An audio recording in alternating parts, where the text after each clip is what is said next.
welcome back to the show Tennessee Congressman Mark Green of House Armed Services. You were at the hearing today. Top U.S. military commanders again testified, and they're contradicting the president. And now they're blaming the State Department for delaying evacuations from Afghanistan that could have, stranded Americans. What do you say to this?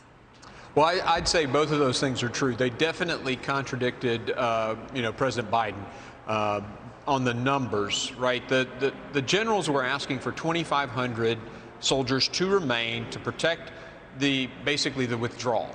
And the president refused that, said 650 was all he would accept. And he pulled that number basically out of thin air.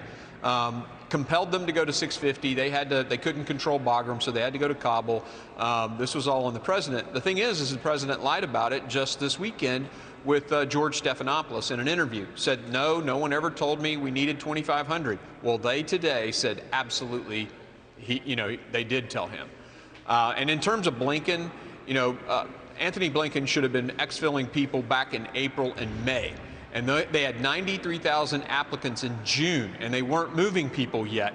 And the Department of Defense was telling them, hey, we're out of here.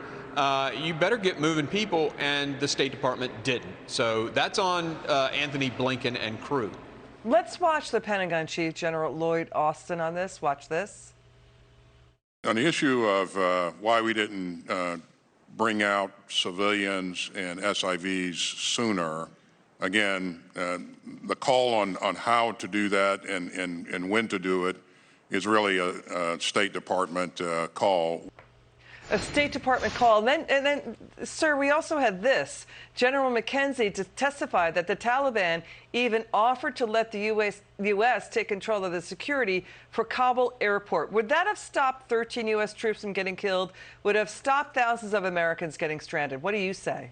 I think absolutely. The problem with the Taliban at their checkpoints, they couldn't command and control their own checkpoints. So maybe the leadership wanted to let Americans through, but at the checkpoints, they were blocking people with American passports and wouldn't let them get into the airfield. So sure, if we had had Americans manning that and securing the city, we absolutely would have had more people out, and there's a strong chance that ISIS K bomber would not have gotten in there and those Americans died. So that was a bad decision. Now, it would have taken more troops, and the president would have had to have authorized those, and Joe Biden didn't seem to want to do that.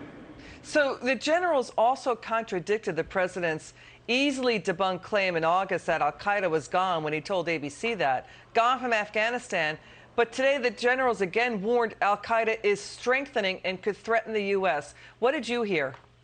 Oh, I heard exactly that. And we've been hearing this from the chairman of the Joint Chiefs of Staff for a long time. They've been saying that al-Qaeda is in Afghanistan for months. So for the president to suggest that's not true, well, he's lying. He's either lying or he's uninformed, which is, both of those are a tragedy. All right, so the generals admitting, too, that they have very few levers to stop terrorism now that U.S. troops are out of Afghanistan, that the over-the-horizon operations will be difficult but not impossible to do. What is your take on that? Sure, Liz, that's very important for people to know. I mean, it's a long flight path from the Gulf states to Afghanistan, and we have to get basically airspace rights from Pakistan. Our ability to provide continuous surveillance over Afghanistan is very minimal now. The flight path, burns up the fuel, so you only have about 2 hours station time on these drones and on aircraft. It's not enough to give real coverage to that problem. The critics and experts around the world and here in the U.S. agree we had to get out of Afghanistan. It was a 20-year war. It's the way that it was handled. The exit, the pullout. Your take on that and on the White House messaging on it?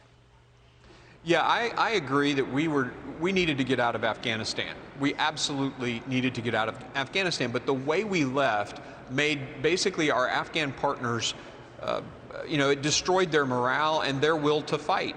We pulled all of those advisors, we pulled the contractors that supported their ability to do ground operations. So they melted away, and that's the real problem here, is the way we pulled out those contractors and the support to them doing ground operations. And stranding our Americans. And hundreds, yes. And the murder of 13 U.S. troops. Okay, Congressman Mark Green, it's good to see you. Thank you so much. Thanks, Liz. Thank you so much.